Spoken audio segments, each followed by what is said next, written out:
पिछले क्लास में हम लोग सुरक्षा चिन्हों के बारे में पढ़ चुके हैं।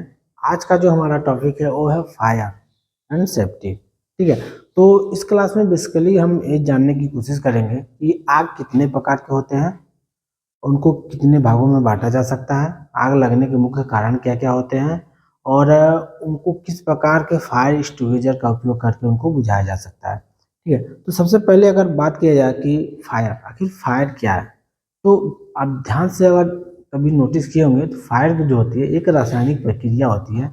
इसमें आपका ऑक्सीजन, उष्मा और ईंधन, ये तीनों का जब मिलाप होता है तब वो क्या होती है, आग का रूप पकड़ लेता है। ठीक है, वह आग के रूप में हमें दिखाई देता है। ठीक है, इसको समझने के लिए हम ऐसे समझ सकते हैं। फायर, पहले मैं टॉपिक लिख देता हूँ, फायर। ठीक है,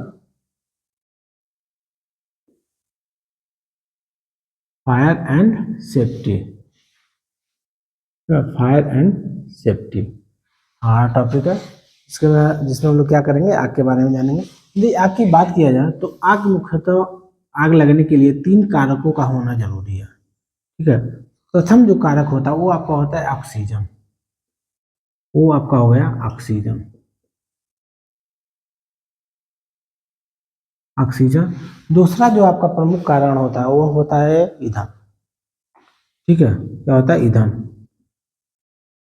ठीक है, ये दोनों आपको मिल गया। ऑक्सीजन में आप देखेंगे प्रकृति में आपका ऑक्सीजन भी डेवलप है और ईंधन भी, लेकिन उसके अलावा आप देखेंगे यदि उष्मा भी इसी संपर्क में आ जाता है तो क्या करता है, विशाल आग का स्वरूप धारण कर लेता है। ठीक है, ये आग के लिए तीन जरूरी कंडीशन होते हैं। ठीक है, आग के लिए तीन जरूरी कंडीशन होते हैं, या फिर ये कह सकते हैं कि आग के लिए तीन जरूरी पिलर भी कह सकते हैं इनको। ठीक है, बिना इन तीनों के कभी भी आग नहीं लग सकती। तो आग बुझाने का जो फार्मूला होता है वो भी कुछ ऐसा ही काम करता है। तीनों में से किसी एक को यदि हम अब्सेंट कर देते हैं तो आग क्या होती है, स्वतः आपकी बुझ जाती है। जैसे कि मान लीजिए आपके यहाँ जैसे कभी ठंड आ रही है तो बहुत से लोग आग जलाते हैं, अलाव जलाते हैं। उसमें देखते होंगे कि जैसे ही मतलब आपका जो ईंधन है, लकड़ी है, वो खत्म हो जाएगा तो आग बुझ जाएगी, और इसलिए बुझ जाएगी। इसके अलावा देखेंगे यदि उसमें उष्मा ही नहीं है, ठीक, उसमें उष्मा नहीं है, उसमें पानी डाल दो, उष्मा खत्म, आग खत्म। तीसरी मान लीजिए यदि उसको आप जैसे मोमबत्ती वगैरह देखेंगे, उसको यदि किसी बोतल में बंद कर दीजिए, मोमबत्ती जला लीजिए और बोतलों को ढक्कन के ऊपर से बंद कर दीजिए, तो देखेंगे कि कुछ पल के लिए वो जलेगी, लेकिन जैसे धीरे धीरे ऑक्सीजन जो है वो खत्म हो जाएगी और आग अपने आप बुझ जाएगी। तो ये तीन उदाहरण से आप ये समझ सकते हैं कि यदि इन तीनों में से किसी एक को भी अब्सेंट कर दिया जाता है तो आपका आग जो है वो स्वतः बुझ जाएगी। ठीक है, तो ये तो हो गया आग और आग लगने के कारण होंगे। ठीक है, अब हम लोग ये देखते हैं कि आग कितने प्रकार के होते हैं और किन किन चीज़ों से लगने वाली आग को किन किन कैटेगरी में बांटा जा सकता है। ठीक है, तो सबसे पहले मैं इसको, यदि आप नोट डाउन करना चाहते हैं तो नोट कर लीजिए, नहीं तो स्क्रीनशॉट भी ले सकते हैं। ठीक है, और मैं यहाँ लिख दे रहा हूँ, मैं एक चार्ट बनाऊंगा यहाँ पर। ठीक है,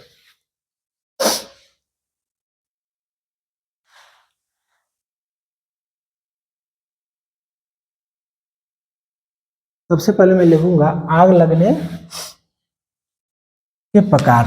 ठीक है, आग लगने के प्रकार।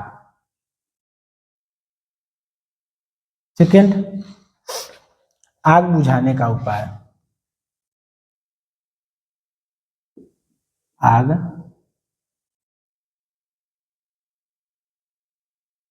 बुझाने का उपाय। हाँ, इसको आप लिख चुके होंगे तो मैं इसको मिटा दे रहा हूँ। ठीक है, घबराइएगा नहीं, अभी सारी चीजें आपको समझ में आ जाएंगी। ठीक है, कुछ भी अलग से रट्टा मारने की जरूरत नहीं है, सारी चीजें मैं यहाँ से आपको सिखा कर भेजूंगा। आग की सीढ़ी, आग की सीढ़ी। ठीक है, देखिए सबसे पहले हम ये देखेंगे कि आग का प्रकार, यानी आग जो है वो किस प्रकार से लगा हुआ है, उसमें क्या क्या कारक मौजूद हैं जिससे आग लगा हुआ है। सबसे पहले यदि देखा जाए तो कार्बोनिक टाइप का एक होता है आपका आग। ठीक है, कार्बोनिक आग बोला जाता है, कार्बोनिक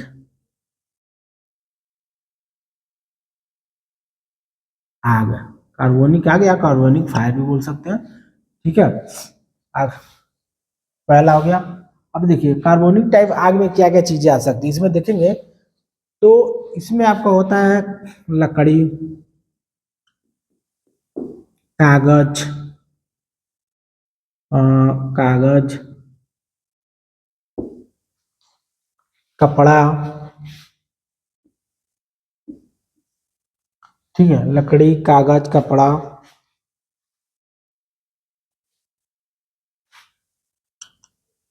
इत्यादि से लगा आग। ठीक है, उसको बोला जाता है कार्बनिक आग। कार्बनिक आग का मतलब आप ऐसे भी समझ सकते हैं कि ऐसे पदार्थ जिनके जलाने से क्या होता है, कार्बनिक मतलब आग। ठीक है, कार्बनिक चीजें उत्पन्न होती है, उनको क्या बोला जाता है, कार्बनिक आग बोला जाता है। ऐसे भी समझ सकते हैं कार्बन, कार्बन मतलब कोयला, कोयला मतलब राख, ऐसे समझ लो। ठीक है, तो इन सारी चीजों को यदि आप जलाएंगे तो नो डाउट आपको कुछ ना कुछ राख मिलेंगे मिलेंगे। ठीक है, अब आती है इनको यदि बुझाना हो तो आप कैसे कैसे बुझा सकते हैं। ठीक है, तो इनको बुझाने के लिए आपको क्या होना चाहिए, रेत, बिल्कुल रेत हो तो आप इसको बुझा सकते हैं। उसके अलावा पानी, कार्बनिक आग पानी से बुझा सकते हैं। ठीक है, मिट्टी, मिट्टी, इन सभी कारकों का उपयोग करके आप क्या करते हैं, कार्बनिक आग को बुझा सकते हैं। ठीक है, और इस आग की श्रेणी को अगर देखा जाए तो इसको आप देखोगे, ठीक है, उसके अलावा आप देखोगे तो CO2 का उपयोग करके भी आप इसको बुझा सकते हैं। आग की श्रेणी की बात किया जाए तो देखिए इन चीजों को जलाने से क्या निकलता है, आप कहेंगे राख निकलता है। राख को इंग्लिश में बोलते हैं आस। ठीक है, ए फॉर आस, इसीलिए इसको किस श्रेणी में रखा गया है, इसको श्रेणी ए में रखा गया है। ठीक है, इसको बोला जाता है क्लास ए फायर। ठीक है, इसको बोला जाता है क्लास ए फायर, यानी ए टाइप की ये आग होती है। ठीक है, ए टाइप की यह आग होती है। ओके, चलिए उसके बाद अगला देखा जाए, अगला आपका होता है तेली फायर, मतलब ऑयली फायर या फिर तैलीय आग बोल सकते हैं। ठीक है, तैली आग। ठीक है, इसमें क्या होता है, जैसे कि मान लीजिए मिट्टी के तेल, मिट्टी का तेल, पेट्रोल, पेट्रोल, डीजल, डीजल इत्यादि से लगे आग को क्या बोला जाता है, तैली आग बोला जाता है, ऑयली फायर बोला जाता है। ठीक है, इसको हम कैसे बुझा सकते हैं, ठीक है, इसको बुझाने के लिए हम लोग क्या करते हैं, जो होता है फोम टाइप का फायर एक्सटिंग्विशर जो होता है उसका उपयोग करके हम लोग इस प्रकार की आग को बुझा सकते हैं। ठीक है, फोम टाइप बोल सकते हैं, foam type fire extinguisher, fire extinguisher, extinguisher, user. ठीक है, फायर एक्सटिंग्विशर का उपयोग करके हम इसको बुझा सकते हैं। उसके बाद CO2 टाइप फायर एक्सटिंग्विशर का उपयोग करके भी हम क्या करते हैं, इसको बुझा सकते हैं। ठीक है, और आप देखेंगे कि जो तेल है, मिट्टी का तेल, पेट्रोल, डीजल, इनको किस में रखा जाता है, आप कहेंगे गैलन में। ठीक है, और इनका एक मात्रक होता है बैरल। ठीक है, जो लिक्विड होता है उसका एक मात्रक होता है बैरल होता है। ठीक है, इसलिए बी फॉर बैरल। तो यह किस प्रकार का, किस क्लास में आएगा, ये आएगा आपका class C, sorry class B. ठीक है, टाइप फायर हो जाएगा, क्लास बी फायर हो जाएगा। ठीक है, तीसरा आप देखेंगे, तीसरा प्रकार का होता है, तीसरा प्रकार का जो आपका होता है वो होता है जैसे कि गैस वगैरह से जो आग लग जाती है उनको रखा जाता है। ठीक है, जिसको बोला जाता है गैसी फायर, जिसको बोला जाता है गैसी फायर, उनको बोला जाता है गैसीय फायर या फिर गैसीय आग। ठीक है, गैसीय फायर या फिर गैसीय आग आप इसको बोल सकते हैं। ठीक है, अब देखिए इसको बुझाने के लिए हम लोग क्या करते हैं, इसको बुझाने के लिए हम CO2 टाइप, ठीक है, इसको भी बुझाने के लिए हम लोग CO2 एंड किस प्रकार के होता है, CO2 एवं हैलोन टाइप के रसायनों का, ठीक है, हैलोन हैलोन टाइप, हैलोन प्रकार के फायर एक्सटिंग्विशर का उपयोग करते हैं, ठीक है, फायर एक्सटिंग्विशर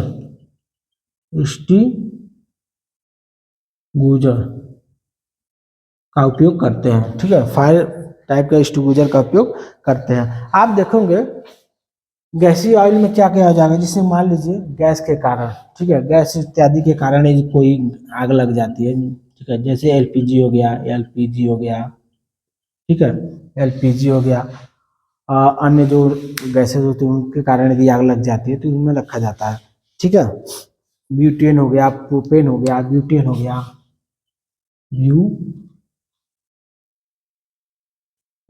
प्रोपेन हो गया, ठीक है, प्रोपेन हो गया, इन सब के कारणों से यदि आग लगती है तो उनको किस प्रकार से बुझाया जाता है, देखिए ऐसे मैं लिख दे रहा हूँ, पता तो चला है आपको, ठीक है।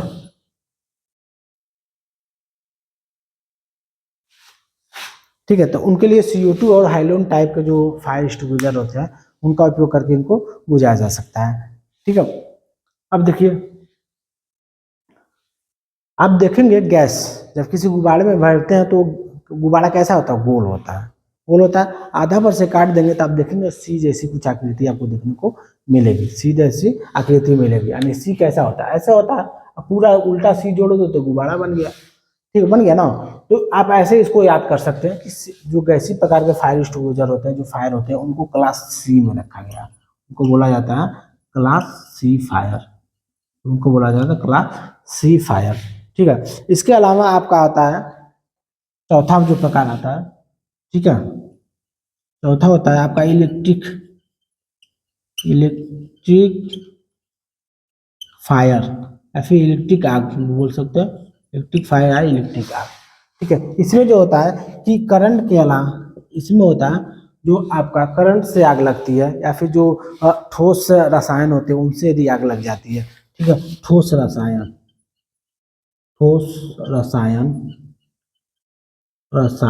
और करंट से जो आग लगती है उनको इसमें रखा जाता है, ठीक है, ठोस पदार्थ, ठीक है, जो होते हैं उसमें रखा जाता है। इनको बुझाने के लिए हम लोग क्या करते हैं, CTC टाइप फायर एक्सटिंग्विशर का उपयोग करते हैं, CTC टाइप का जो फायर एक्सटिंग्विशर होता है उसका उपयोग हम लोग करते हैं, CTC टाइप फायर एक्सटिंग्विशर, ठीक है, CTC टाइप फायर एक्सटिंग्विशर का उपयोग करते हैं और इसको क्लास डी में रखा गया है, इसको क्लास डी में रखा गया है, इसको क्लास डी में रखा गया है, ठीक है, इसको क्लास डी में रखा गया है, क्लास डी फायर, ठीक है। फिर से एक बार देखिए, मैं चीजें डिवाइड कर दे रहा हूं आपका, ठीक है। आपको पता होगा कि आग लगने के लिए 3 मुख्य कारण होते हैं, पहला आपका होता है ऑक्सीजन, सेकेंड उष्मा और तीसरा आपका होता है ईंधन। इन तीनों की जब उपलब्धता एक साथ होती है तो क्या होती है, एक आग का रूप ले लेती है, ठीक है। इन्हीं में से किसी एक को यदि हम अब्सेंट कर देते हैं तो आग बुझ जाती है। तो सबसे पहले हम देखेंगे आग के लगने का कारण। पहला जो होता है कार्बनिक आग होता है। कार्बनिक आग का मतलब होता है ऐसे पदार्थ जिनके जलने से कुछ कार्बन उत्पन्न हो, धुआं उत्पन्न हो और राख उत्पन्न हो, ठीक है। धुआं तो वैसे सब में होता है लेकिन यहाँ कुछ न कुछ आपको राख मिलेगी, इसके अलावा बाकी चीजों में आप देखेंगे तो राख नहीं मिलेगी, धुआं भले मिले बट राख नहीं आपको मिलेगी, ठीक है। तो चूंकि राख ए फॉर आस होता है, ठीक है, तो इसलिए इसको आप ऐसे याद कर सकते हैं, जिनमें राख उत्पन्न होता है ए फॉर आस, उसको क्या बोला जाता है, ए टाइप का फायर बोला जाता है, ठीक है। और इनको बुझाने के लिए रेत, पानी, मिट्टी और CO2 गैस, इन में से किसी एक का उपयोग आप कर सकते हैं टाइप ए के आग को बुझाने के लिए, ठीक है। सेकेंड आपका देखा जाए तो वो होता है आपका तैलीय आग, जैसे मिट्टी के तेल से, पेट्रोल से, डीजल से इत्यादि से कोई आग लग जाती है तो उसको बोला जाता है तैलीय आग। इसको बुझाने के लिए आप फोम टाइप फायर एक्सटिंग्विशर का उपयोग कर सकते हैं और CO2 टाइप फायर एक्सटिंग्विशर का उपयोग भी कर सकते हैं, ठीक है। उसके बाद एक यूनिवर्सल होता है जिसको बोला था CTC। देखिए CTC फायर एक्सटिंग्विशर जो होता है यह यूनिवर्सल होता है, मतलब किसी प्रकार के आग को बुझाने में यह सक्षम होता है, ठीक है। तो आप देखेंगे तैलीय पदार्थ उसको किसमें, जैसे आप तेल वगैरह देखेंगे तो बैरल में नापा जाता है, तो बी फॉर बैरल, इसलिए इसको बी टाइप आप भी कह सकते हैं, ऐसे इसको याद कर सकते हैं, ठीक है। वैसे आप देखेंगे गैसीफायर, गैसीफायर में मतलब जैसे कि गैस हो गया, एलपीजी हो गया, ब्यूटेन हो गया, प्रोपेन हो गया, इसके कारण यदि आग लगती है तो उसको बोला जाता है गैसीफायर। इसको बुझाने के लिए CO2 एंड हेलोजन टाइप के फायर एक्सटिंग्विशर का उपयोग किया जाता है। ठीक है। उसके अलावा चौथा और आखिरी अगर देखा जाए तो इलेक्ट्रिक आग में उसको मतलब टाइप डी टाइप आग भी बोला जाता है। ठीक है। इसमें आपका ठोस रसायनों के कारण लगा हुआ है या फिर करंट के कारण लगा हुआ है, आपको इसमें इंक्लूड रखा जाता है। ठीक है। कहीं कहीं आप देखोगे तो पांचवा टाइप का भी रखा गया है, ई टाइप का, बट आप इसमें मान सकते हैं सारी चीजें। ठीक है। यानी इन तीनों का तीन जो भी आग लगती है उसको चौथे प्रकार यानी डी टाइप के आग में कन्वर्ट कर सकते हैं। कहीं कहीं आप देखेंगे तो इसको जो ठोस पदार्थों से लगा, ठोस रसायनों से लगा जाता है उसको डी टाइप बोला जाता है, और करंट के लिए अलग से ई टाइप मान लिया जाता है। और कहीं कहीं देखेंगे तो आपको इसी में दोनों को इंक्लूड कर दिया जाता है। ठीक है। तो इसके अलावा यदि आपको कोई डाउट है तो आप क्लास में उपस्थित रहिए। ये टॉपिक मैं क्लास में भी पढ़ा चुका हूँ, लेकिन एक वीडियो में उन बच्चों के लिए मैं सोचा बना दूं जो कि किसी कारणवश क्लास में उपस्थित नहीं रह पाए हैं। ठीक है। तो यदि आपको चाहते हैं कि क्लासेस आपको रेगुलर ऐसे मिलते रहे तो इस वीडियो क्लास को ज़्यादा से ज़्यादा लोगों तक शेयर करें और सब्सक्राइब जरूर करें। ठीक है, जिससे कि अन्य जो नोटिफिकेशन हो क्लासेस का आपको मिलते रहें। ठीक है।